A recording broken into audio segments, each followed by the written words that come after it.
voudrais vous souhaiter une très bonne année 2022, tout en sachant que finalement dans cette année, il y aura vraiment des passages qui vont être très difficiles. Je vous ai fait un résumé de la conversation du lundi de Jean-Jacques Crèvecoeur, où vous allez le voir que finalement, avec très peu de choses, on peut s'unir et former des groupes. Je vous propose également de vous inscrire sur le réseau Solidarita, qui est un réseau privé, et notamment où il n'y a pas de censure, mais vous pouvez également former des groupes, c'est-à-dire qu'en sélectionnant, vous pouvez sélectionner soit la région, soit la ville. Donc vous pouvez vous unir par région ou par ville. Par exemple sur Marseille, vous pouvez cliquer sur la recherche sur Marseille et vous aurez toutes les personnes qui sont en lien que sur Marseille.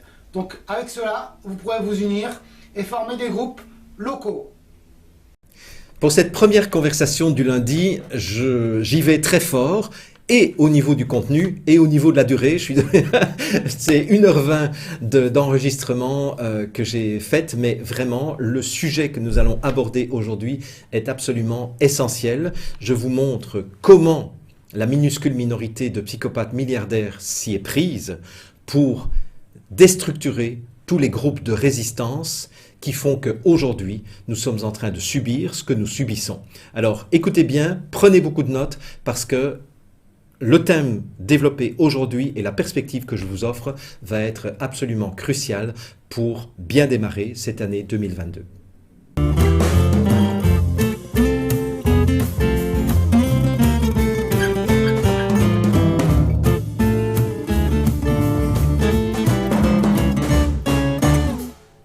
Bonjour et bienvenue dans cette nouvelle conversation du lundi. Cette fois-ci, c'est une vraie conversation, la conversation numéro 121 du 3 janvier 2022.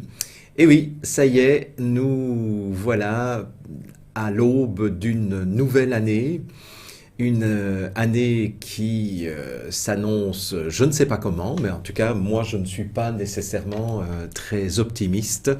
Je ne partage pas l'enthousiasme du professeur Jean-Bernard Fourtillan, qui est en train de nous annoncer ce qu'il avait déjà annoncé au mois de juillet, c'est-à-dire que l'armée a pris le pouvoir, que tout est sous contrôle de l'armée, que Macron est mort et qu'il est remplacé par un clone ou par un sosie ou whatever, je n'en sais rien.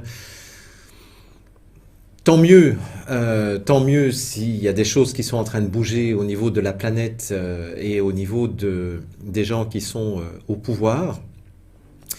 Mais moi, tant que je n'aurai pas de preuves tangibles, je ne baisserai pas la garde et je ne me démobiliserai pas. Et je vous invite vraiment à faire de même, c'est-à-dire à ne pas vous démobiliser. Parce que tout ça, ça peut être encore des pièges qui nous sont tendus. Il y a énormément de pièges qui nous sont tendus par cette minuscule minorité de psychopathes milliardaires. Le piège de nous faire basculer dans la guerre civile, le piège de nous faire basculer dans la division entre les pro-vax et les anti-vax, entre les doublement vaccinés et les triplement vaccinés. Ne baissons pas la garde. Comme je vous l'ai dit dans mes vœux du 1er janvier, qui était une petite vidéo que j'ai improvisée parce que j'avais envie de vous parler le 1er janvier et j'avais envie aussi de vous livrer, de vous faire le cadeau de cette vidéo J'accuse, qui a déjà énormément de succès sur les réseaux sociaux et j'en suis extrêmement satisfait, extrêmement heureux, parce que je pense qu'effectivement il est temps maintenant de mettre des mots sur ce que nous vivons depuis 2 ans et de dénoncer ce qui est en train de nous arriver, ce que nous sommes en train de subir comme violence permanente de la part des gens qui sont au pouvoir. Et donc, comme je vous l'ai dit, cette année 2022 va être sous le signe probablement de la résistance, de la désobéissance, du sabotage, de l'organisation et de la structuration. Voilà. Bon, il y aura peut-être d'autres thématiques qui s'ajouteront à ma liste de 5 attitudes et de 5 types d'actions qui seront nécessaires à mon avis pour en tout cas tenir, puisque moi je vous rappelle que je suis là avec vous pour vous encourager à tenir et absolument à ne rien céder. Hein, c'est pour ça que j'ai mis dans la liste des attitudes nécessaires à 2022, j'ai mis en premier la notion de résistance. La notion de résistance, c'est de dire non. C'est, tu veux m'injecter? Non. Tu me retires des droits? Si je n'accepte pas de m'injecter, eh ben, tant pis. Temporairement, tu me retires des droits, mais il n'est pas question que je me laisse violer, parce qu'il s'agit d'un viol doublé d'un empoisonnement. Ça, je ne reviens pas là-dessus, je vous l'ai dit, je vous l'ai redit, je vous l'ai re-redit, et plus je continue à étudier cette question, plus je me rends compte qu'effectivement, nous sommes bien en face d'une opération bioterroriste où on est en train d'empoisonner à moyen ou long terme l'ensemble de la population qui accepte de se faire injecter. Bien. Et donc, le leader, c'est un organisateur. Et qu'est-ce que l'organisation d'un groupe permet? Eh bien, elle permet plusieurs choses. Elle permet d'abord, et ça, je cite Lucien Cerise, elle permet d'abord, et ça pour moi c'est nouveau, ben oui, voilà, elle permet l'émergence des idées et des valeurs du groupe. C'est à partir du moment où vous avez quelqu'un qui est capable d'organiser la prise de parole à l'intérieur du groupe et l'écoute aussi, l'écoute respectueuse à l'intérieur d'un groupe, c'est là que des idées nouvelles, c'est là que les valeurs d'un groupe constitué vont émerger. Et c'est là qu'on va être capable, à l'intérieur de ce groupe organisé, donc là on est dans l'optique du management positif, après je vous parlerai du management négatif et je vous montrerai comment cette minuscule minorité de psychopathes milliardaires, par l'intermédiaire de ces fondations, comme les Rockefeller ou la fondation Bill et Melinda Gates, ont promu le management négatif de plus en plus pour nous détruire. Bien, je ferme la parenthèse. Donc, dans l'optique du management positif, eh bien, on va être capable de nommer un certain nombre d'idées qui sont les idées portées par le groupe. Et on va être capable aussi de nommer, d'identifier les valeurs qui sont caractéristiques de ce groupe. Et donc, c'est grâce à l'organisation du groupe qu'il va y avoir l'émergence de ces idées et de ces valeurs originales qui sont un peu, si vous voulez, l'ADN de ce groupe organisé.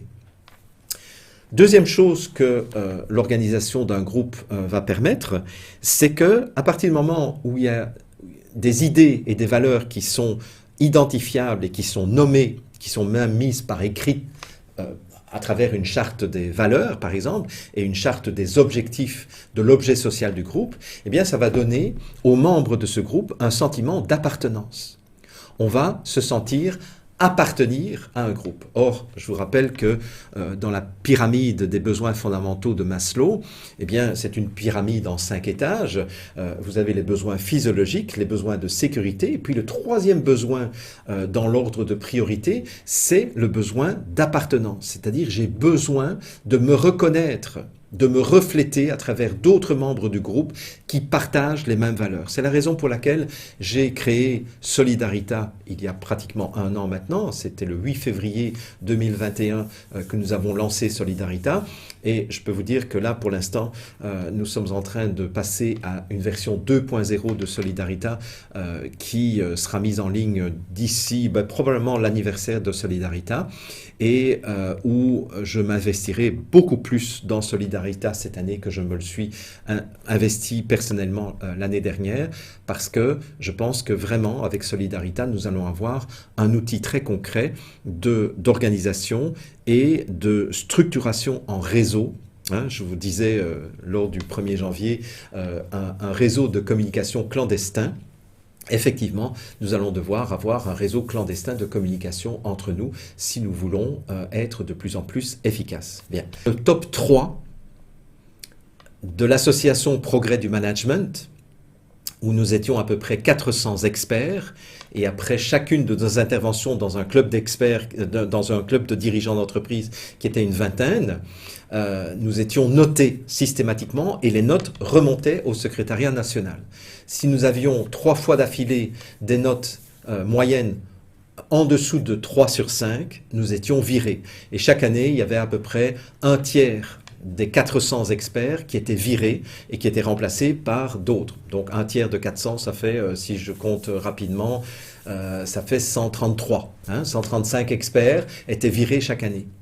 Et quand j'ai démissionné, parce que je suis parti au Québec, et donc j'ai démissionné de l'association Progrès du Management, Yves Rageau, qui était à l'époque le secrétaire général de l'APM, m'a dit « Écoute Jean-Jacques, on ne le dit jamais aux experts pendant qu'ils sont en service, mais toi qui pars et qui ne vas pas revenir, je peux te le dire, pendant 5 ans, tu as été dans le top 3 sur les 400 experts auprès de l'APM. » Je vous dis ça, pas pour me vanter, pour vous dire que j'ai une vraie compétence dans la formation des leaders, dans la formation des formateurs, dans la formation des animateurs de groupe. Et ça va être une des priorités à laquelle je vais m'attacher en 2022. C'est de vous apprendre à animer un groupe, à structurer un groupe, à organiser un groupe, de telle sorte qu'on puisse retrouver l'émergence d'idées et de valeurs du groupe, créer des sentiments d'appartenance dans les groupes que vous allez animer et motiver les gens de ce groupe à se battre pour les idées et les valeurs du groupe, éventuellement jusqu'à la mort. C'est ça que je vous annonce que je vais faire avec vous en 2022.